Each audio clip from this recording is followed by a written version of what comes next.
Hari ini kita mau belajar dari tokoh Yusuf.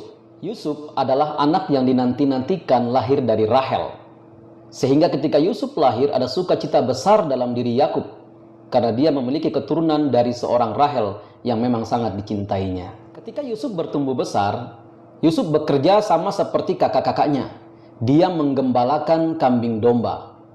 Selain itu, Yusuf juga disebut ahli mimpi.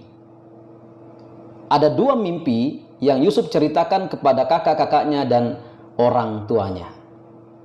Dalam mimpinya yang pertama, Yusuf menceritakan bahwa dia dan keluarganya sedang mengikat berkas gandum. Kemudian bangkitlah berkas-berkas gandum Yusuf. Sedang berkas gandum yang lain mengelilingi dan sujud menyembah pada berkas Yusuf.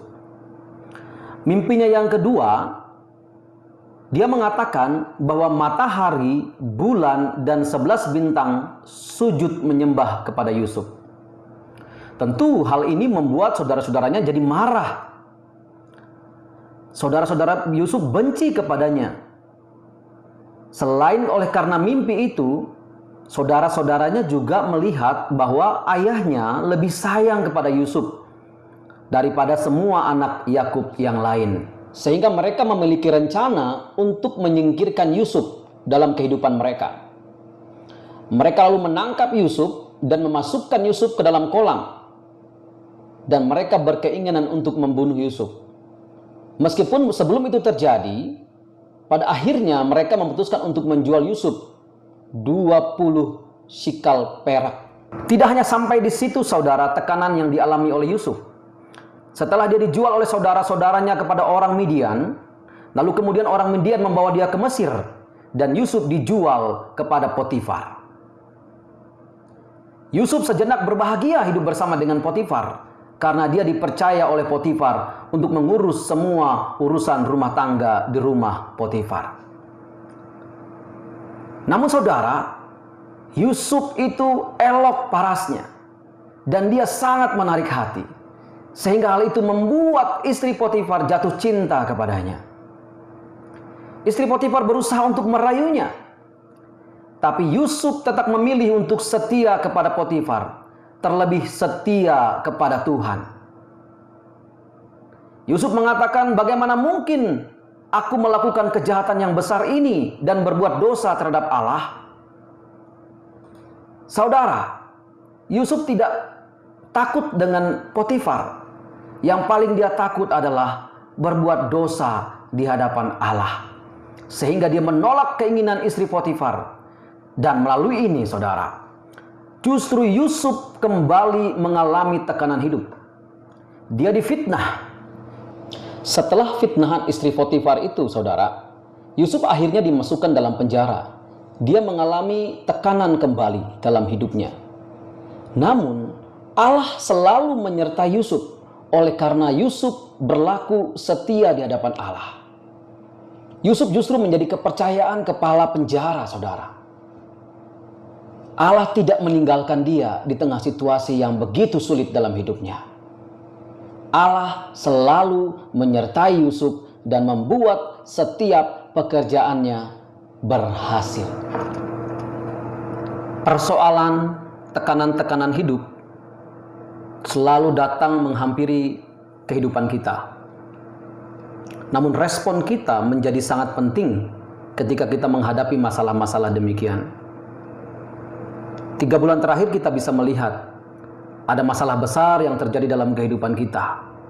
Bukan hanya di Indonesia, bahkan seluruh dunia ini. Kita tidak bisa bertatap muka secara langsung dan dekat seperti hari-hari sebelumnya.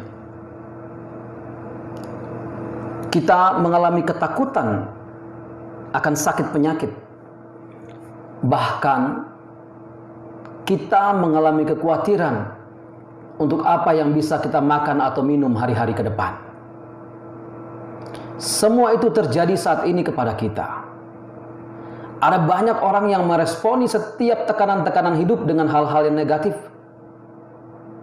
Marah, bersungut-sungut, menyalahkan Tuhan. Bahkan tidak sedikit yang memilih jalan singkat, yaitu bunuh diri. Paulus dalam 1 Tesalonika pasalnya yang kelima, ayatnya yang ke-16 sampai 18, memberikan 3 solusi penting bagi kita untuk menghadapi tekanan-tekanan hidup yang terjadi. Yang pertama, Paulus mengatakan bersukacitalah. Bersukacitalah di sini adalah bersukacita di dalam segala hal. Bukan hanya hal-hal yang baik yang terjadi dalam kehidupan kita, tapi mungkin juga hal-hal yang kurang baik yang kita alami. Bersukacita oleh karena kita tahu bahwa Allah tidak pernah meninggalkan kita. Dia selalu menyertai kita dan akan menolong kita. Hal yang kedua adalah tetaplah berdoa. Tetaplah berdoa di sini artinya kita tetap tinggal di bawah kaki Yesus untuk boleh menantikan pertolongan dan jawaban darinya. Dan hal yang ketiga adalah mengucap syukur dalam segala hal, baik dalam suka maupun dalam duka yang terjadi di dalam kehidupan kita. Mari kita belajar sejenak dari Yusuf, seorang yang mengalami tekanan hidup yang bertubi-tubi, namun seorang yang memilih tetap setia kepada Allah, sehingga Allah menyertai dia dan membuat setiap pekerjaannya berhasil.